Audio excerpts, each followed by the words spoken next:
Today you'll see 200 high school students from several high schools in the metropolitan area working together on a Supreme Court case about a strip search, and then after deliberating the case, they will be sitting down to look at a policy that a school district might adopt for that particular problem. I want my students to learn more about constitutional issue of the Fourth Amendment and what the Supreme Court has to consider when looking at a case regarding the constitutionality of student search. What I did before we came is we actually did a couple days lesson on the Fourth Amendment, and we looked at precedent cases, other student search cases before this one. My kids also discussed those cases and read the facts of this case, but saved the discussion of this case until actually today with other kids. There's not very many opportunities like this, actually. The Constitutional Rights Foundation is a great organization that has this type of thing, and it really is an experience that you can't get inside the classroom because the students are meeting with lawyers, they're meeting with students from different schools who might have different opinions than themselves, and it's really just more of a real-life learning experience than what you can do in the classroom. I really think that they had reasonable doubt, and they were under immense pressure that they really needed to be sure that there was no drugs in the school. A near-death experience is something pretty serious. I agree. They had reasonable doubt. They should have searched her just to make sure for the safety of the students. Right. Do you not think, though, that they could have come up with a different way to search? Because wasn't it a little bit excessive that they made her expose under herself, though, to her private parts? I can see that, yes. But, I mean, if you're a parent and the backpack and the locker and a day planner are not the only places to hide stuff. What about her not being able to see her mom? What do you feel about that?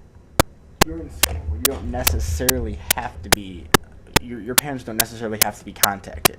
A minor and they're going to strip search her, I think they should have let her see her mother. If they might have had her parents' consent, it might have been this.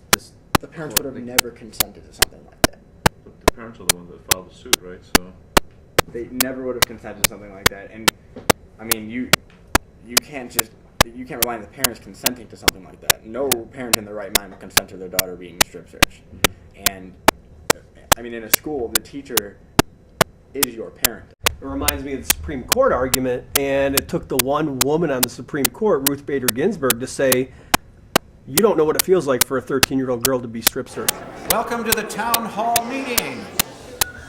The purpose for our meeting this afternoon is to allow us to exchange views one more time on the 3 optional policies that are being considered by the mythical Sweetwater School District Board, to hear the pros and cons of each of these options as you have articulated them in your various meetings, then to vote on a school-by-school basis for the policies that you think are the most appropriate to be adopted by the school board.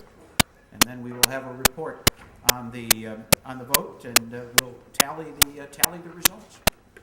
Let's start first with the proponent of option number 1. State your name and your school, and give us an explanation of why you think the Sweetwater School District Board should adopt option number 1.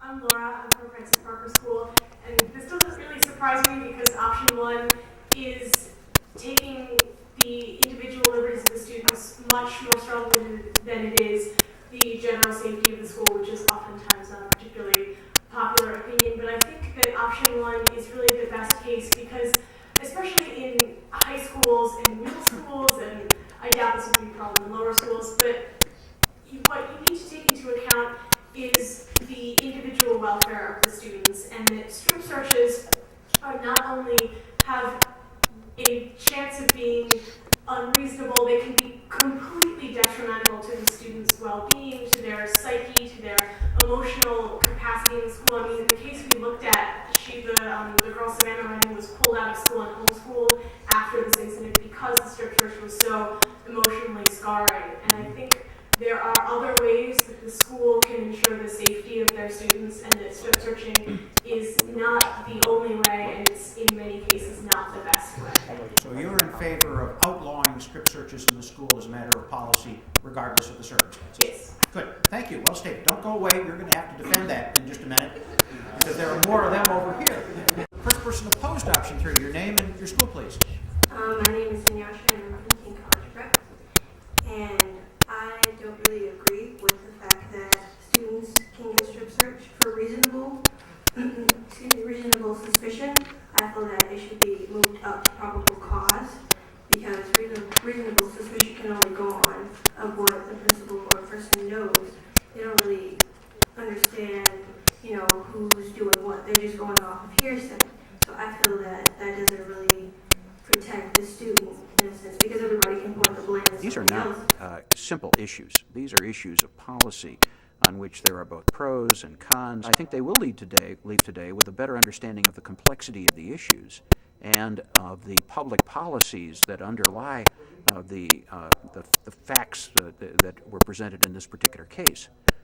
That's going to help them as they move ahead in their education and subsequently as they become informed citizens.